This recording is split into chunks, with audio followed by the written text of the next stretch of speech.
Hi, welcome to Allergy Dragon. My name is Martha Morgan. I am a specialty diet and allergy chef and the mother to a child with over 30 food allergies.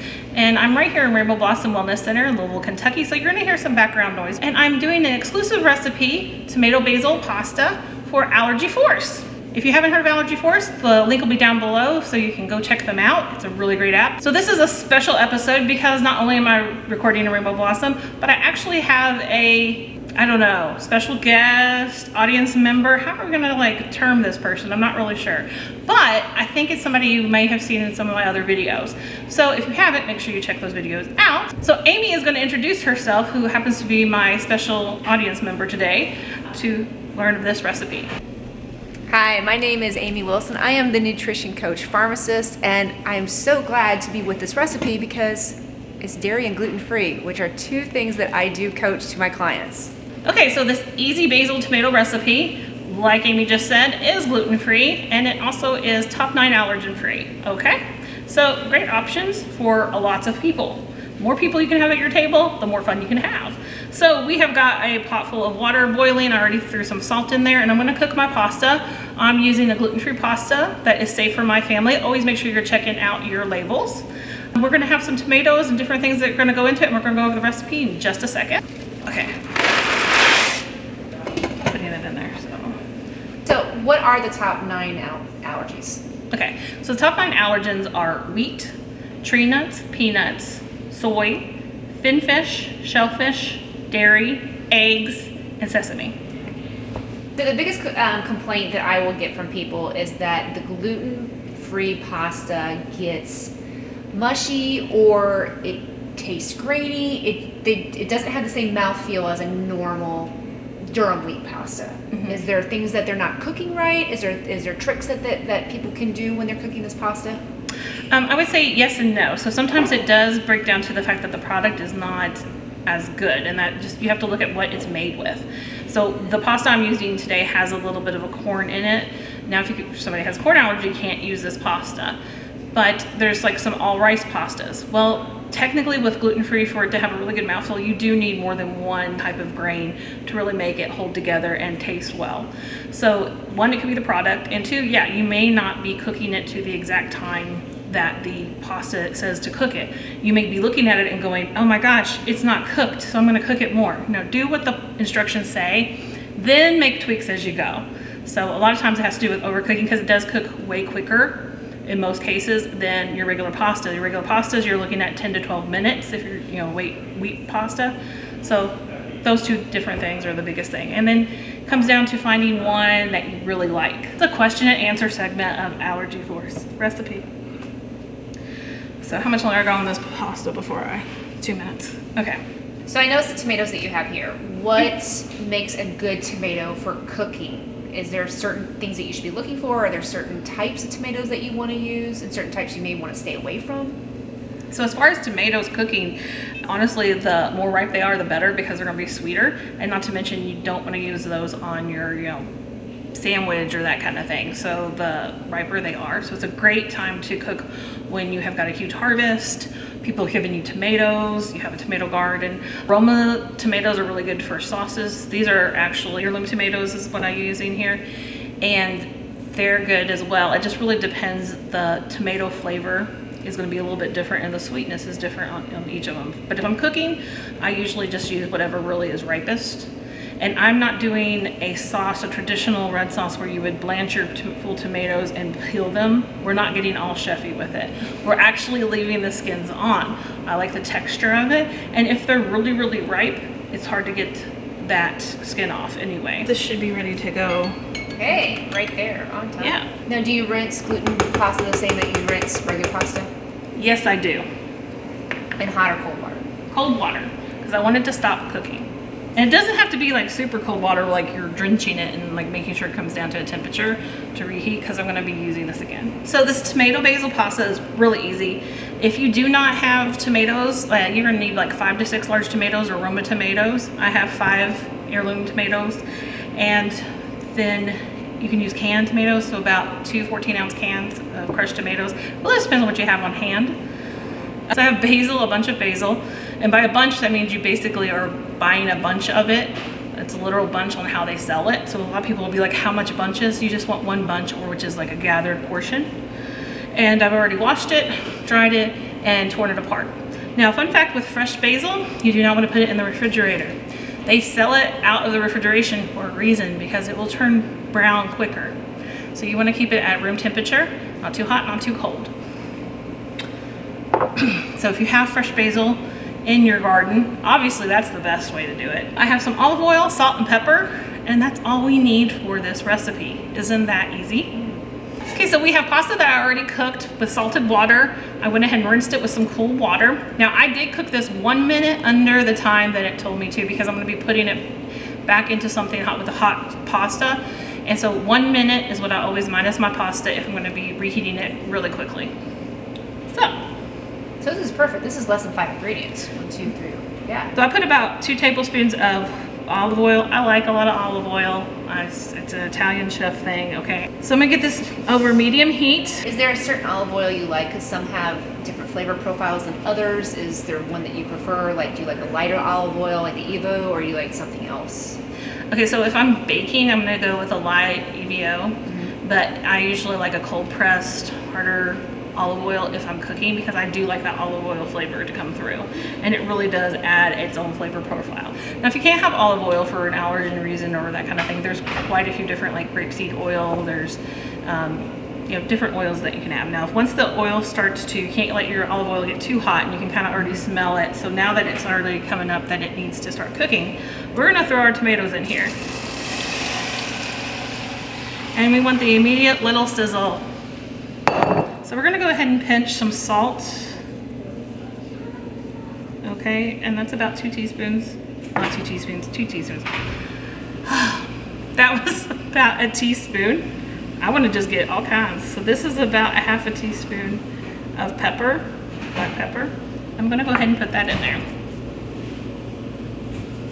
And we're gonna keep this over medium heat, because you want it to cook up, and it's going to reduce down, but you also don't want it to cook too fast, because then you will burn the tomatoes. Now, one way, let's say like you can't find any really, like you don't have canned tomatoes, and you don't have tomatoes that are real ripe. One thing you can do is you can go ahead and put your tomatoes in there, and you can put them in like the oven for like at 350 and cook them for about 20 minutes. It will make them riper. I usually dice mine before I do that. If you can't find real ripe tomatoes, then I would stick with canned. So depending on how ripe your tomatoes are, you're gonna cook it for about 5 minutes or so until they really start to pop or simmer down. It's nice and bubbly. So if you wanted to add garlic to this, because you don't have a garlic allergy, difference between garlic powder to fresh garlic, and how much the conversion? So if you're going to do like a clove of garlic, which is kind of like a standard little tiny pod of garlic, you're gonna do 1 teaspoon of garlic powder, okay? Now the thing about potencies, you might be like, well, that doesn't taste the same. Now if you get a big thing of garlic and you've had it in your thing for your cabinet for about 2 years, it doesn't taste as fresh, the potency goes down. There's nothing wrong with it, but it's not gonna be as potent as if you were doing 1 clove of garlic. So it depends on that as well too. So you may have to do 2 teaspoons of garlic. I think fresh is best, but it just really depends on what you can have, and there's no, if you have the garlic, you also want to go ahead and the garlic powder, you would want to put it in now when you put the dry seasoning in with salt and pepper, because that way it would have time to develop. With garlic, fresh garlic, you pretty much already have that flavor profile. You just want to smash it and throw it in there whenever you want to. The longer you cook fresh garlic, the more mild it becomes. The longer you cook the herbs that are dried, the more the flavor comes out. I did not know that. We like to say you got to give time to the time. So if you have dried thyme, you got to give it time to. These have got a lot of juice. Okay, so this is pretty much where you're going to want to go ahead and put in your basil. So we're going to go ahead and take the basil, because this has been cooking for about 5 minutes. And we're just going to tear this apart. Don't really need to. It really depends on how much you want it. I don't tear it up too much, because unless they're like really big, huge ones like that, I want those big pieces, and they kind of cook down like spinach. So. Does tearing change the flavor profile or give you more intense flavor? It does. It help release the flavors quicker. Plus, not to mention in the air, you get that like beautiful basil smell that we're smelling right now from just ripping it apart. Now, I usually put a little bit more salt on top.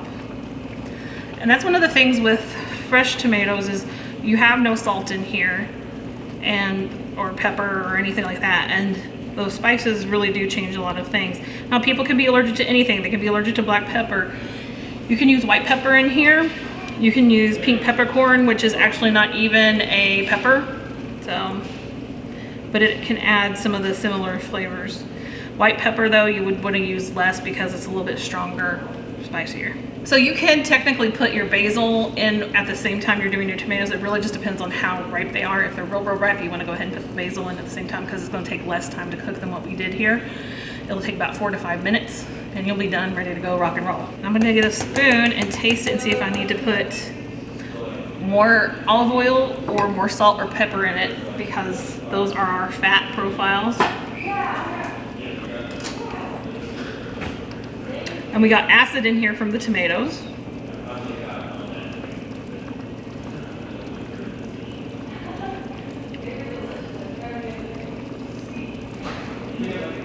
That's really good. It's always good when you're like, I don't think I need to add anything. Okay, so pretty much our sauce is done. So if you wanted to add, let's say a protein, so you want to add chicken, would you cook the chicken with the tomatoes and the basil, or would this be a better case where the chicken's already pre-baked? I would probably predominantly do like what I call a pre-cook on the chicken, which is predominantly bake it in the oven or grill it, because grill would like add so much flavor to it. So you get a grilled chicken, what they call par cooking, or almost 160 degrees basically, because you still have 165 to go. Go ahead and pull that out, and you can go ahead and cut them up and slice, because you're not going to want just a huge piece of chicken on your plate, right? You know. So cut that up, and then yes, obviously you can cook it for once you get the sauce together, predominantly together, and you have the tomatoes starting to come up to temp. Throw that chicken in there. Oh yeah, that would be very good to infuse all that flavor into the chicken. Plus, then the chicken, if it's grilled, would really add a lot of smokiness to it. Yeah. So obviously, if you can eat wheat, go ahead and make it with regular pasta. This is our beautiful sauce. You just saw a close-up of it. You can add protein. I have some vegan Parmesan cheese that I really like to grate on top, so that's what I'm going to be putting on top of mine. So I have my pasta already cooked and drained. We're going to go ahead and serve this up. Usually if I'm at home, I have one big pan and I just mix this all together. That's how I prefer to serve it. But you could go ahead and take the pasta, which is how we're going to serve it, put your sauce on top, and put some Parmesan and enjoy it. Would you like to join me for tasting? Absolutely. Okay. Yum. Yeah, yum. It's done, and Amy gets to eat now. I'm so excited. So remember, this recipe is available on Allergy Force. I will have the link down below. That's good. It's good? Mm-hmm. It's a nice comfort food that's good for you. And that was quick and easy. Quick and easy. Less than 5 ingredients, and then, if you want protein, that chicken, and you're done. Mm-hmm. This would be really good with white beans too. Oh yeah. Mm-hmm. Mm-hmm. Mm-hmm. Very good. Honey, are we making you hungry yet? Not talking to you right now. Okay, so hands down, one of the easiest and quickest recipes I've ever put together. And you can check this out on Allergy Force. Check out the app. Check out Rainbow Blossom Wellness Center if you happen to be here in Louisville. And check out Amy. Go ahead and subscribe, ring the bell, and share this video. Like it, and do all that fun stuff. And we'll talk to you later. Bye. Bye. Yum.